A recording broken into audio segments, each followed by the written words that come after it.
I get to come to a job and save people without having this stress of getting my hands in all the blood or seeing someone die in front of me. I have the distance of the screens, of the phone lines. I'm not actually there, but I can save lives. I can make a difference. Welcome to the Shipping Podcast, where I meet interesting maritime professionals sharing their passion for the shipping industry and their everyday job. I am your host. My name is Lina Buurstra.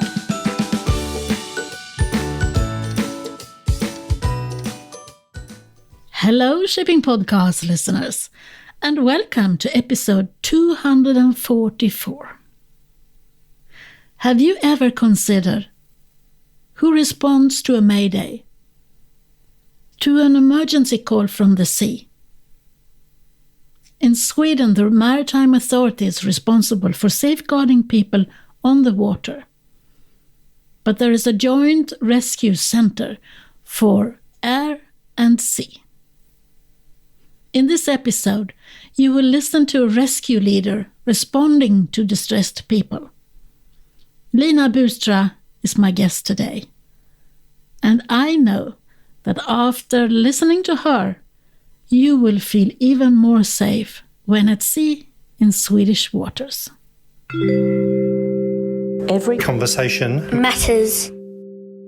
Welcome to the Shipping Podcast. Could you please introduce yourself? My name is Lina Buurstra, and I work as a Search and Rescue Mission Coordinator here at JRCC, Joint Rescue Co-ordination Centre in Gothenburg. And what is your background? I started sailing when I was a little girl, like sail ships, sailing boats and dinghies.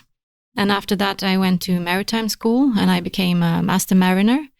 So I was sailing as an officer of the watch on chemical tankers. And a few years ago, I went ashore to work in Holland, in the Netherlands, on a shipping company.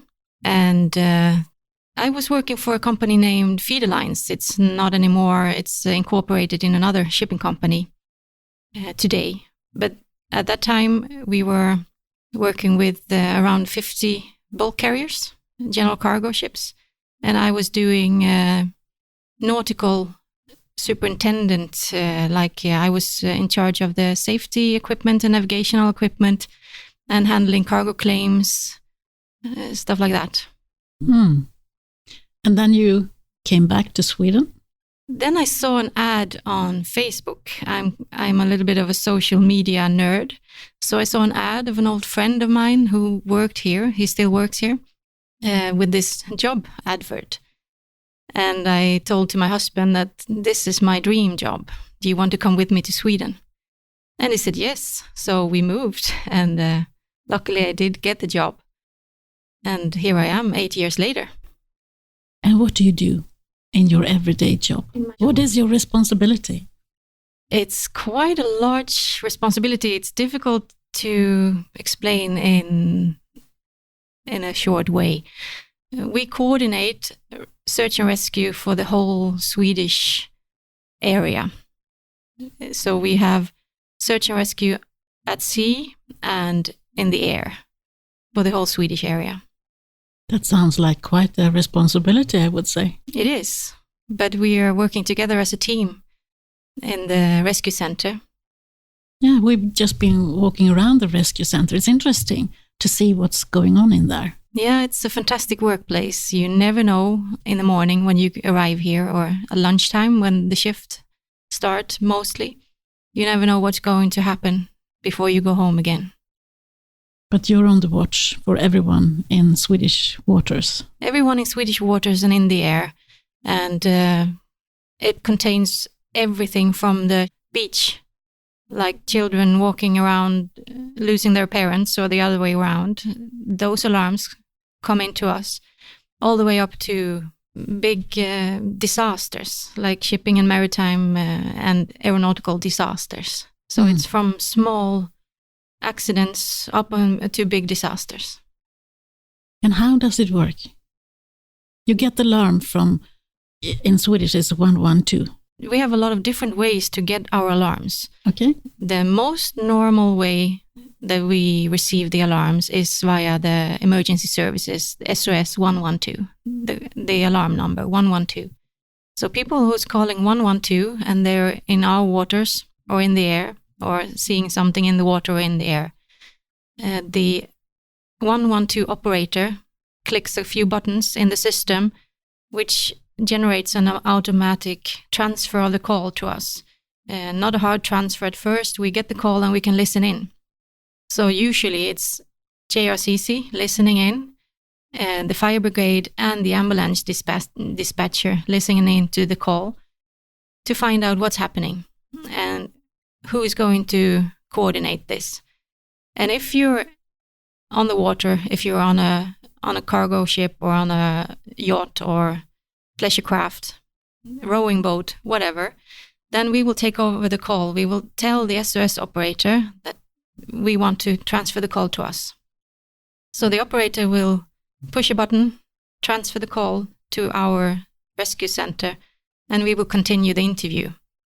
In the background, SOS will stay there, and the ambulance dispatcher and also the fire brigade will stay in the call to listen what we are asking until we say you can leave, we will take care of this, or we might need to cooperate. It might be an accident where you have injured people. We might need the fire brigade on the shore side. So we will tell them if we need them or not, and they can leave the call if it's an easy case and we can take over. So we will continue the interview and we will decide if it's an emergency or not. Most of the time, it might be not life and death. It could be a little bit of a gray area. You have some engine troubles. You might not get the anchor in, and there's rocks in 15 minutes that you're going to hit. Then we will decide if this is an emergency or not.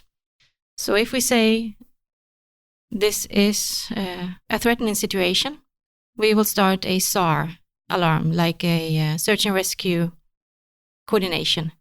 So we will send alarm to the ships or the airborne units that we want to gather, and then we will coordinate that rescue.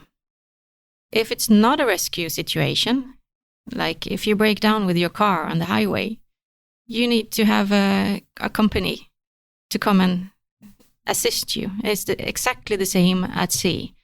If you're in your pleasure craft and your engine doesn't work, but it's a nice day and nothing is going to happen with your boat in a few hours, then you need to arrange this yourself via a company.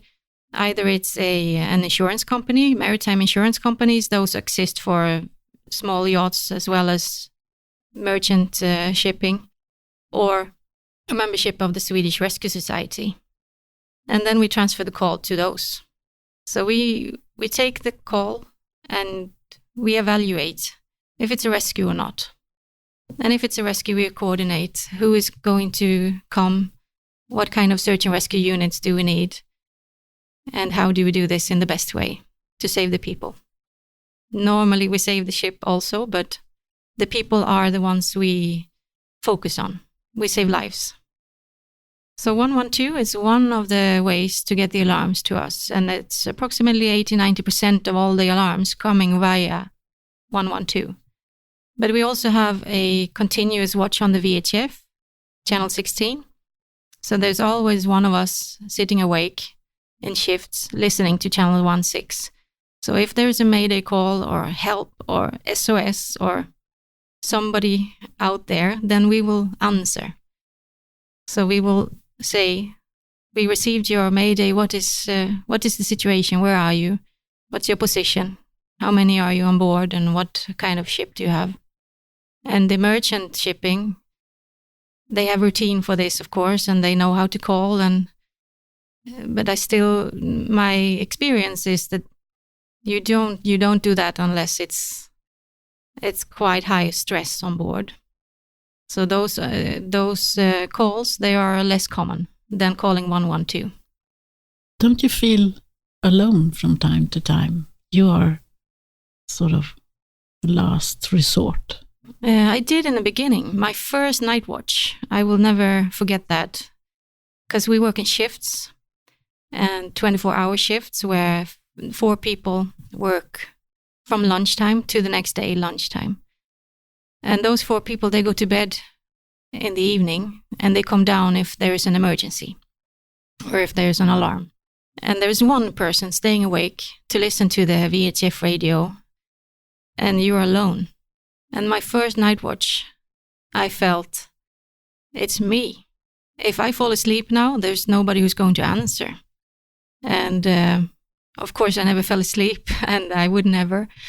But that was a very strange feeling, a very lonely feeling. But after 8 years, I never feel alone anymore, because you are not alone. Your colleagues are sleeping just a couple of minutes away. The Coast Guard is sitting here next door, and also the Marine, the naval, Swedish Naval Control, they're sitting in the same building, and they're also awake. So you are never alone. When there is a successful rescue, how do you feel then? It's fantastic. That's why I choose to go to this work every day. I get to come to a job and save people without having the stress of getting my hands in all the blood or seeing someone die in front of me. I have the distance of the screens, of the phone lines. I'm not actually there, but I can save lives. I can make a difference, and I get to meet people on a distance when they're most vulnerable. When they have lost their child in the water, I get to calm them down and tell them help is coming and help them. It's fantastic. Or if you're on a boat sinking, I get to talk to them in their most vulnerable moment in a crisis and try to help. And I feel that I help. You get this connection, and you get to tell them, I'm there. Help is coming. Help is on the way. Stay calm. Try this. Did you get your life jacket on? Do you have a pump? Can you pump the water out? Could you throw in an anchor that you don't hit the rocks? You get to, when you're in a crisis, it's easy to get distracted, to panic. And once you have someone on the line telling you small tips, I have the feeling that they react usually with the thought, oh yeah, I can throw in the anchor, of course. They didn't think about that because they were in so much stress. So I can normally help people, and it's a fantastic feeling. And when the help arrive, they're always thankful, and they say, thank you very much. They're here now. Thank you. And it's the best feeling in the world. I can imagine. I saw the center here, and there is a lot of screens and a lot of digital help on your desk as well. Yeah. And I could see you and your colleague showed me what different units that you have to help you if you are looking for someone who is lost at sea or someone who hasn't contacted the family and so on. That's one of the cases we do get sometimes, that someone didn't arrive when they were supposed to. And we start building a picture. We start solving a case like a mystery. It's putting the pieces of the puzzle together. Who is missing? For how long? And what is the intended route? Does this happen normally with this person? Is it a trustable person? Does he have any diseases, or she, or any background, any behavioral background? So we put the pieces of puzzle together to not forget anything. Like maybe you have a summer house somewhere. Maybe the person tried to go over there. So it's a lot of investigation going on behind the walls. In here, we put all the pieces of the puzzle together. And we look at the chart to see what kind of rescue units do we have. Is this a threatening situation? Could there be some kind of threat to the people, to the rescuers? Then we want to have the Coast Guard involved, or the police, the sea police. And we can see them in the charts with the help of color coding. So the search and rescue units, they have different colors in our chart. The Rescue Society, they are based on volunteers, and we use them in 90% of our SAR alarms. They are fantastic, and they're everywhere in Sweden. They're in 74 places around the coast. So they are one of the first units that we send to a SAR alarm. But they're not the only ones. We also use the Coast Guard vessels, the Sea Police, our own Swedish Maritime administration vessels. They could be pilot boats or working boats. And we have the fire brigade. They have boats. We also use the merchant marine vessels or the pleasure crafts. We can see them also, and we can use them if we find that situation needs. But we also have all the flying, the aviation units. We can send our own helicopters, the search and rescue helicopters of the Swedish Maritime Administration. We have 5 bases around the coast, 5 SAR bases. But those are also not the only ones that we use. We use the Coast Guard airplane, for example. They're a great ACO unit, aircraft coordinator. If you have a lot of helicopters in the air, you need someone to coordinate them. Or there's a huge area we need to search, and then the airplane is fantastic. So we use the Coast Guard airplane.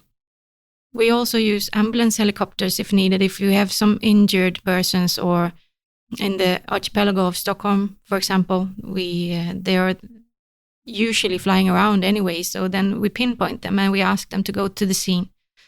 We also use other flying units from the military, normally aircrafts. They are going around to identify ships. We can use those aircraft to search for someone, or we can ask the military to send out helicopters. Now, when we have a lot of NATO ships around, we can ask them also to the scene. If we have a man overboard in the Baltic Sea, then you have a lot of marine units that we can use. So we take a look at who is there and who do we need. We don't want to have everybody coming at the same time, because it will be chaos to organize it. So we need to dimension it, that we keep control and that we have a good structure in communicating. Normally what we really need to focus on is what radio channel do we use? How do we organize the communication in a clear way? So it's a functioning system. And there you are, in charge of all these units. Yeah. Wow. It's a great feeling. Yeah. Because it's a fantastic system and everybody works so well together. There are a lot of exercises along the coast, because there are so many different organizations that need to come together when there is a SAR alarm. It's not only one crew or one organization doing this, it's all of them. So they need to practice. So the Swedish Maritime Administration has set up this system with, there's a search and rescue school at Arke, where they keep courses, and also there's a lot of courses going on along the coast internally, where the stations cooperate with each other, with across borders of the organizations, to be ready when the day that they receive an alarm, so they can talk the same language, they can work on this approximately the same way. Of course, there's differences between a Coast Guard ship and a volunteer vessel. There will be always differences, cultural differences, and how you talk and how you work. But they cooperate fantastically together, and it's a really strong system when you don't only use one organization, but all of them. Maybe we need to explain a little bit, because I know it's different in different countries. Yeah. So the Swedish Maritime Administration, that is a governmental organization. Yeah. And then you have the Coast Guard, of course, also. Yes. Governmental organization. Yeah. And then you have the Navy or the Marines. Yes. They are also, but they are belonging to another organization within the government. But anyhow. Mm. And then you have the volunteers. Yeah, the Swedish Rescue Society. And that is uncommon in other countries, because I think that is governmental as well. Yeah. And they are solely based on people supporting volunteers. them. Yeah. Charity-wise. They're charity-based and membership-based. If you're a member of the Rescue Society, you receive the help without it being an emergency. If you have problems with your engine, they will come and pick you up like an assistance, like an insurance. And they call it I think they call it a proactive call before it becomes an emergency. So those are the largest player in the nautical help in Sweden. But they're based on volunteers. There are 74 stations around the coast, and they have, I think it's around 2,500 volunteers. A fantastic organization based on volunteering and on donations and on memberships. Then you have also some other Swedish companies working with assistance. So they're not the only ones working with assistance. You can have insurance in another way, and it's also important to say. So you can have your pleasure craft insured somewhere where you also get this help if it's not an emergency. But if it's an emergency and we classify it as a SAR alarm, we will use the volunteers. We will send an alarm to them, and they're one of our units. We use them as our own. But they're not the only ones. And I work for the Swedish Maritime Administration. I work on the Joint Rescue Co-ordination Centre, the national one. We don't have any more in Sweden. There is one. And we are joint because we have both aeronautical and maritime rescue. So that's the joint part. We rescue people in the air and people on the water. And the Coast Guard in Sweden, like a lot of countries have the Coast Guard rescuing people and ships and the environment. But in Sweden, the Coast Guard is not in charge of the search and rescue. The Coast Guard is in charge of the environmental rescue. So if you have an oil spill, they will be the ones in charge of that. Whether we rescue the people. So we work very closely together because normally a situation, it requires both of us. So they put the binoculars on to look for oil, and we look for people in distress, and we cooperate because normally you do the same thing. If you rescue the people, you also rescue the ship and the environment. So it's a win-win situation, but we have the responsibility to rescue the people. They have the responsibility to rescue the environment, and they also have some other tasks like fishing. They control so that everybody follows the regulations in fishing and manning issues. They can control like alcohol at sea and those kind of things, more police areas.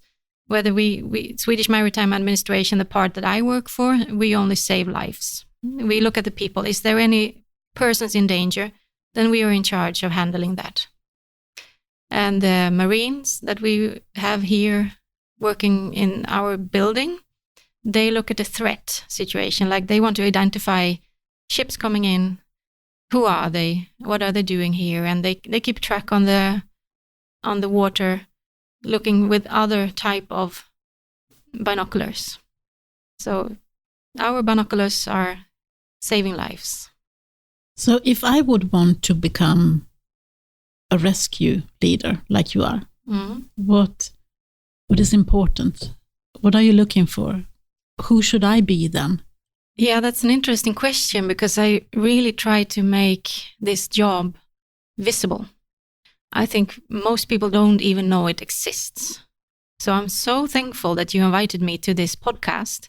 I even took my time in my vacation to come and talk to you as soon as possible because I'm really eager to get information out that there is this fantastic job out there and it's invisible almost. I try to make it visible. I have this Instagram channel and I started up the JRCC Facebook channel a couple of years ago, and I have the feeling we are reaching out to more people to show that we're here, but we're still invisible.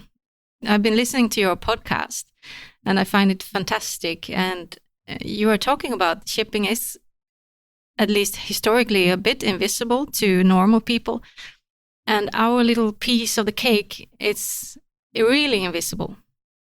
We are this mystical voice on the radio that you wish you never speak to.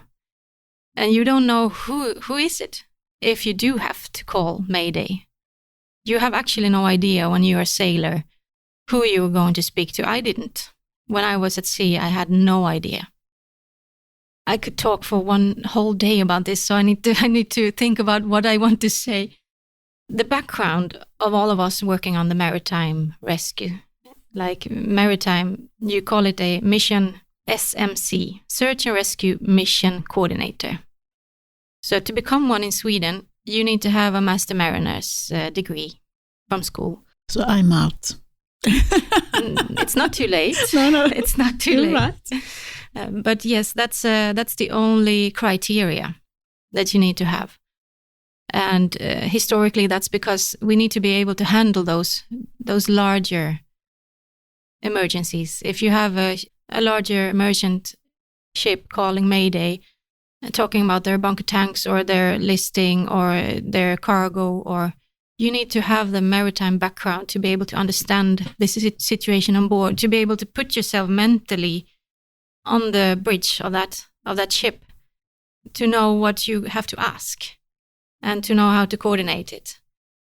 So that's why basically the thought is that you should have the maritime, the merchant side of it.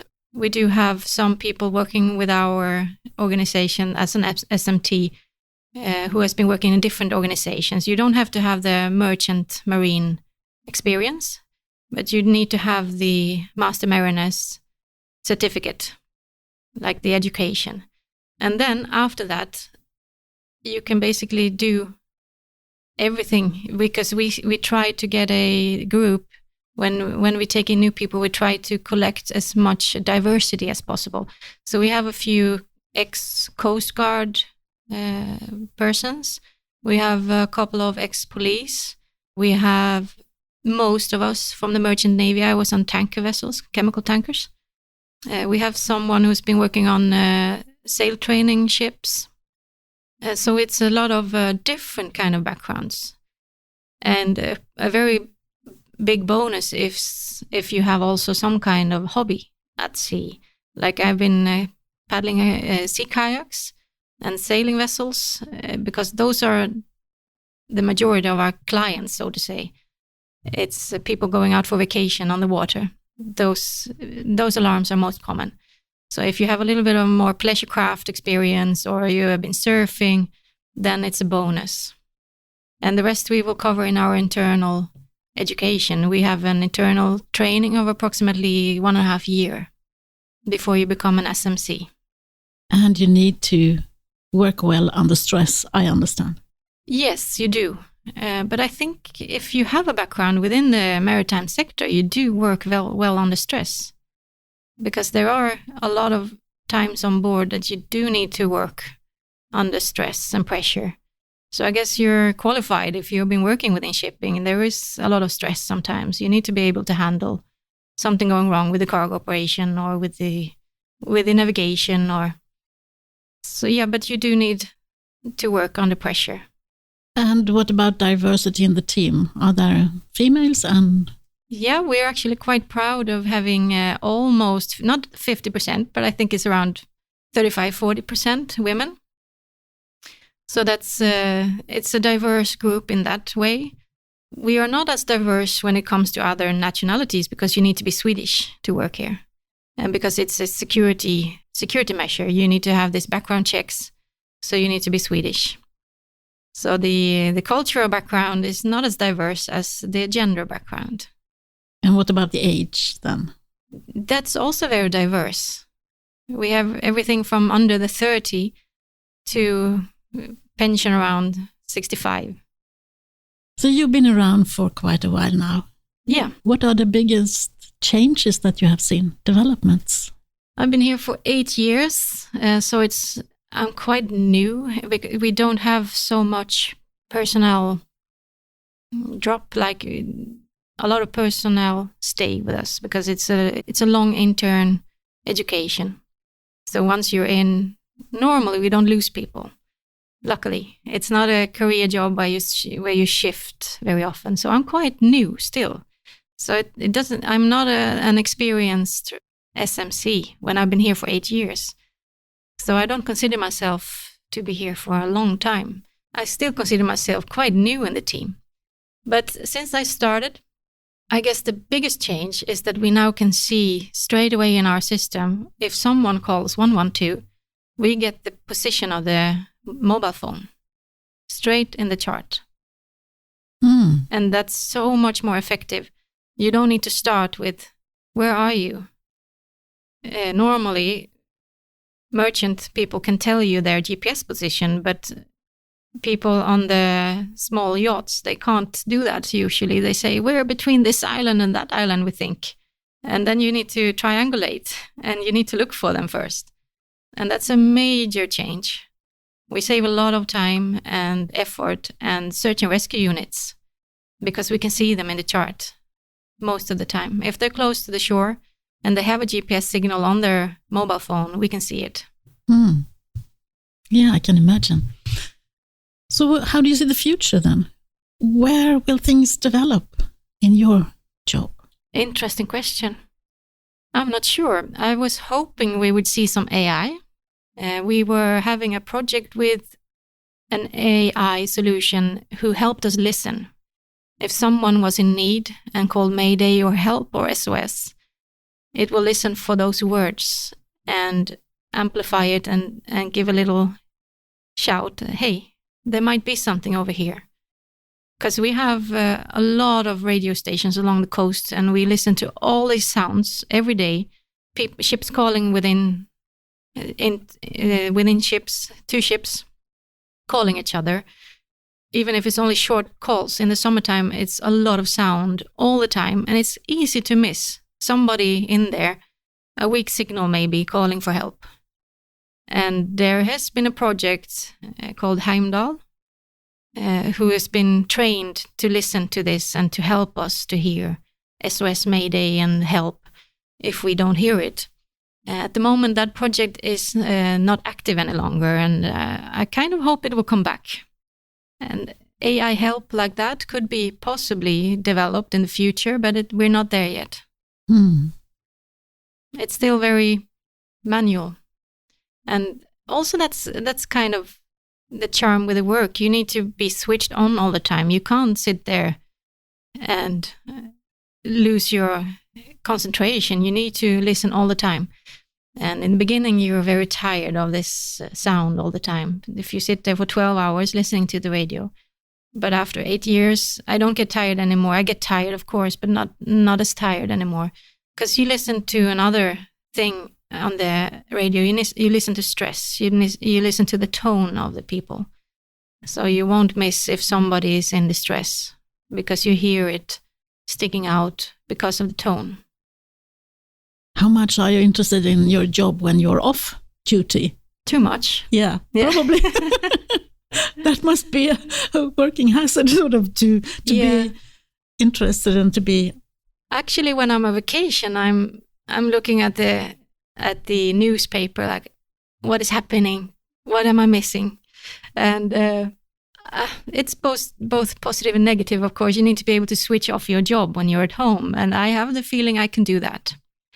But I'm curious. If there's a big accident happening, I want to know. And that's maybe a little bit of a sickness you get here. You're curious and you want to know what's happening. So yeah, I do check sometimes, and I call a colleague. Did you work yesterday on that accident? How was it? What went wrong? How could we do it better? So you have you never let it go completely. So how do you evaluate? I mean, when you have an alarm and you do all the job and all of that, afterwards, what do you do afterwards? As a group, I mean. As a group, the first thing we do, which is the most important thing, is we make phone calls to the units who has been there on scene. We ask them, how did you experience this? Did we give you enough information? Was it completely different when you arrived at the scene? Normally, when you talk to somebody in distress, you make this mental picture of how you think it's going to look like, and you organize the search and rescue based on that.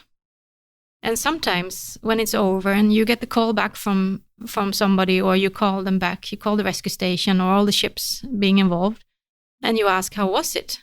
And you get a completely different picture. It could be it's one thing if it's much more calm than you thought, but it's worse if it's the other way around and you made the wrong dimension. You send only 2 ships and it's a boat completely covered in flames, or you want to know, is your mental picture the correct one? Was it okay? Was it like this or was it like that?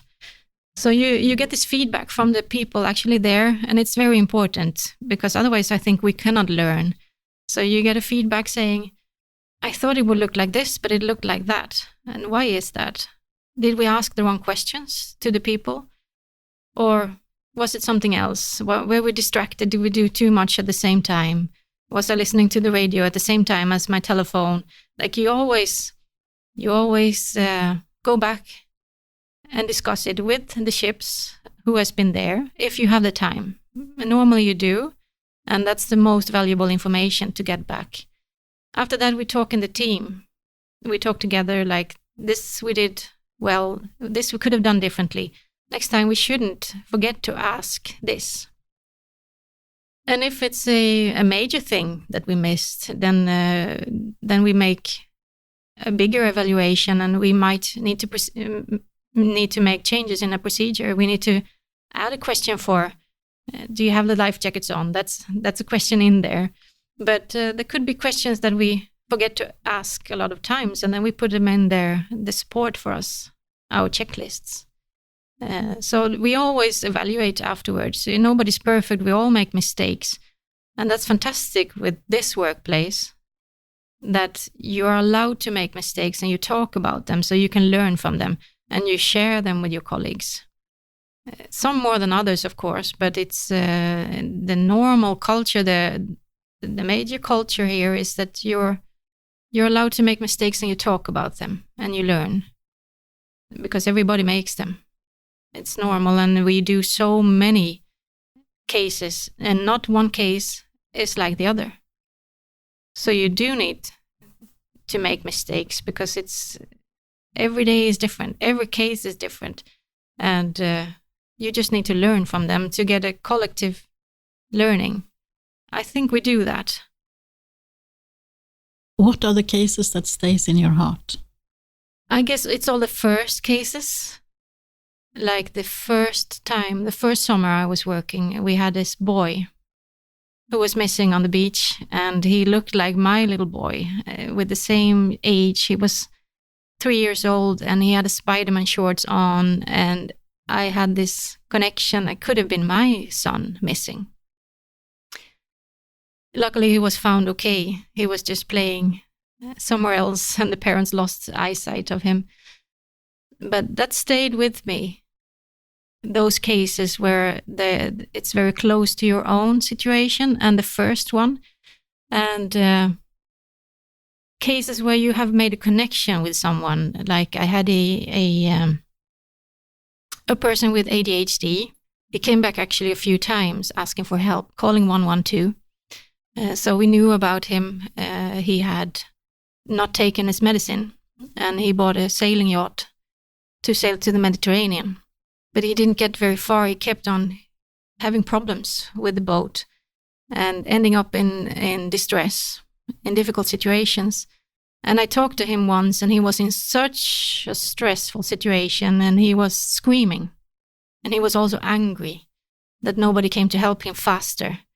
And I managed to calm him down, and I managed to have a connection with him. And I'm very interested in psychology of people. And I've learned a lot about the low arousal approach. It sounds dirty. I know there's a lot of sailors listening to this, but it's not. The low arousal approach is something you use to handle autistic people, and it's fantastic to handle people in general. I learned it due to my one son who is having issues with anger bursts, where you lower your voice, you talk slower, and you meet someone in stress by lowering your own stress. So that calm is becoming a mirror, and you can help someone out of their stress. So the low arousal approach, I use it a lot when we have people calling in distress. And it was so fantastic this time. He actually calmed down, and I was able to ask him these questions that we need answers for. Where are you? Do you have your life jacket on? How close to the shore are you? Could you maybe take down your sails? And we managed to talk after a while of screaming. Those moments stay with me. I understand that. I was the SMC when the MARCO POLO went aground. And I made a lot of thinking after that. How we as the maritime sector could become better. Maybe you should talk about the MARCO POLO. The MARCO POLO went aground without knowing they did go aground. It was over an hour later that we received the first phone call. I came down from my sleeping rooms up here, and I was supposed to relieve an SMC who has been the night watch. And I see that she has a phone call going on, so I go there and listen to what's happening. And I hear the captain of the MARCO POLO saying that they have engine troubles and they're drifting. And they want to call as a precautionary measure to inform us and the Coast Guard, because they're smelling some fuel in the air. And they don't know where the fuel smell is coming from, but they're investigating, and they felt vibrations around 1 hour ago or more. And now they're drifting, they're making investigations, and they have ordered tugboats for 1 o'clock in the afternoon. This is around 6:30 in the morning. And they want to inform us.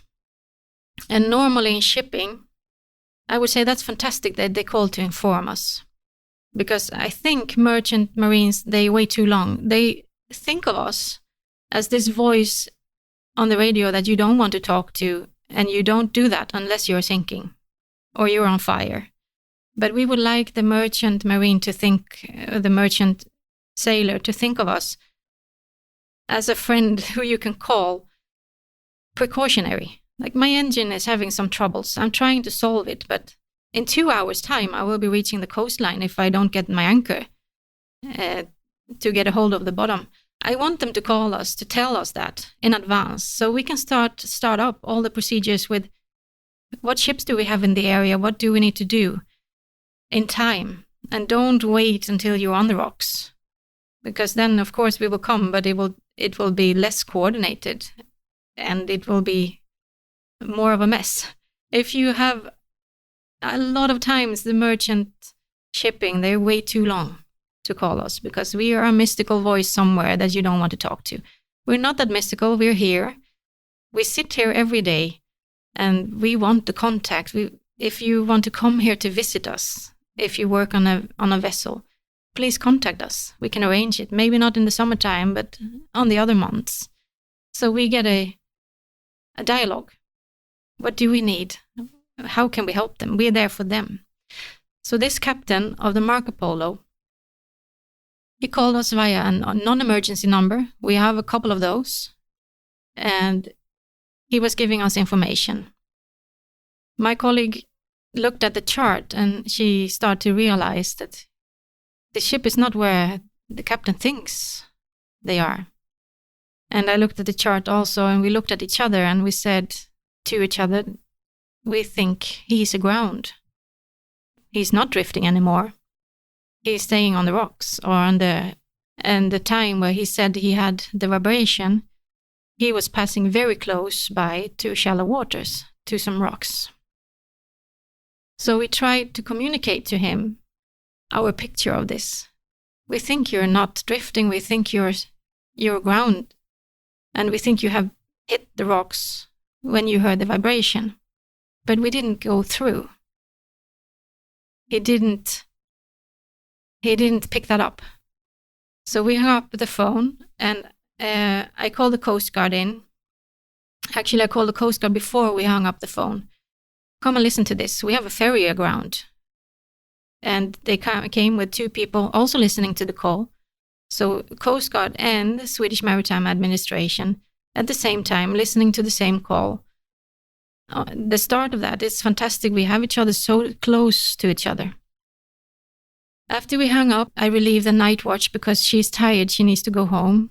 And I need to get my fresh colleagues down from their sleeping rooms. It was still 5 minutes to go before they were supposed to be on their chairs. And I called them down, so everybody was gathered. And I called the captain again. I told them what we think had happened. And what we need to do now is to get more information. So again, with everybody collected in the team of JRCC and the Coast Guard, we called again to the captain. And we started to ask more questions. And I started to tell him, using psychology, trying to say, we believe that you are aground. But he did not get our picture. He still couldn't really believe that he was aground. So after we hung up, we started to collect all the ships in the whole south coast. We started to alarm helicopters. It was bad visibility that day, so we couldn't get any helicopters. We at least sent them information. We called to Denmark and asked, could you fly? But also they had poor visibility. And we pulled the mass rescue operation alarm. That's a function we have here to gather more personnel.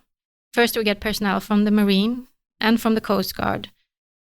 And then we start to call in people on leave, to ask if they can come and help. Because we realize that this will be big.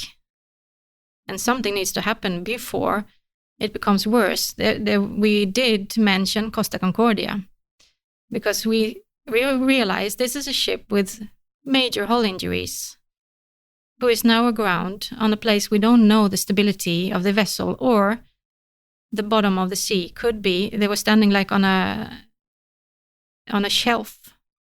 And I was actually afraid that the ship will capsize if something changed. So we had 75 people on board who didn't really know about the situation. It was scary. That was a scary moment. But we talked together as a team, how do we do this? And my colleagues started working. It was fantastic to see. They started to call around to give information to everybody who needs information, the pilot boats, the search and rescue units, tugboats. They need to come quicker than 1 o'clock in the afternoon. They need to come now. And I took the call to the company, to the DPA, because I know as a sailor that you don't listen to somebody at shore and on shore who tells you what to do. You listen to your company, to your shipping company. So I called the shipping company and I told them what we believed, that they are aground. And I reached a very professional person, a professional organization. But he said also, but the captain told me that he's drifting. And we tried to get our situational awareness transferred to the shipping company to have them tell the captain that he's standing aground and he has a lot of hull injury and he needs to get situational awareness to know what to do next without making the situation worse. So we did manage to get the shipping company to understand the severity of the situation, and he's going to call the captain to try to help in the best possible way to tell him that he is actually aground. And I waited a little bit before I called the captain again. And at that time, I think he was starting to realize that he can't trust his electronic chart. He's not where he thinks he is. The log is still saying he's making half a knot or a knot speed, but he's actually not. He's stationary. So he took up a paper chart and tried to understand where he was. And after that, then you can get information you need from a captain. And we could make a plan together, because you need the captain when you make a plan for evacuation. We have a lot of respect for the masters, especially since I've been to sea myself. I know the master is... You need to cooperate with the master. He has the authority of his vessel and his passengers. And he needs to be on board. You need to have us together a plan. I can't rescue these people without him. But then he was on board on the plan and he sounded the alarm. He didn't do that at first. He only made this announcement to the passengers. So he did sound the alarm. He did put out his anchors. At first he didn't do that because of the depth. It was too deep. And after he realized it wasn't as deep as he thought, he did put out his anchors and he sounded the alarm. He raised the alarm and he also agreed on evacuating the passengers and the non-essential crew. And after that, it went smooth. It went precisely as it should, but it raised a lot of thought afterwards. I was reliving this over and over again for a few weeks. And that was, that's an experience I will never forget. Have you spoken to him again? No, I didn't. He was taken from the ship and relieved by another master shortly after. And I don't know what happened to him after that. Mm-hmm. But the moral of the story is that I want all the mariners listening to use us as somebody to communicate with before it is an emergency. In this case, he didn't know it was an emergency. But in general, I think people wait too long to contact us. They wait until they can't handle the situation any longer. Because as a mariner, you're used to handling all the situations yourself. Mm-hmm. You are the doctor on board. You are the psychologist if somebody doesn't feel well. You're everything on board. You need to handle everything, the storms and the weather and the cargo claims. You handle everything on board. But if you're in a situation where it could become critical later, it's better to call us first, to call us before it becomes critical, because we would never say, why are you calling us? It's not an emergency. We're used to that every day from these small yachts and pleasure crafts. They call us very early. But merchant shipping, they wait a little bit longer. It's not in their culture. They're used to dealing with everything themselves. If they have a problem, they call the company. So I want to say that we are here and we are people. And call us one time too many. It's okay. You are the friend ashore. I hope so. Mm. I really want to be that, and I think we are. But some shipping captains doesn't know that, or the masters. But we want to be. You almost want me to go to school again and have my master mariner certificate to work. It's not too late. Thank you, Lina. Thank you for taking the time to speak to me. Thank you. And best of luck. Thank you. Every conversation matters. Thank you, Lina. I cannot help but feel that you are doing a very important job and that I am impressed with your passion for what you do.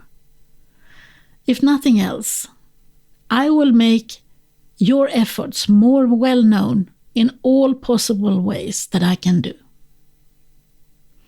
For those of you who listened to Erik Frost in episode 243, the last one, I have to tell you that neither Erik nor I was happy with the quality of the sound, so we have recorded a new version, which will replace the old one sometime soon.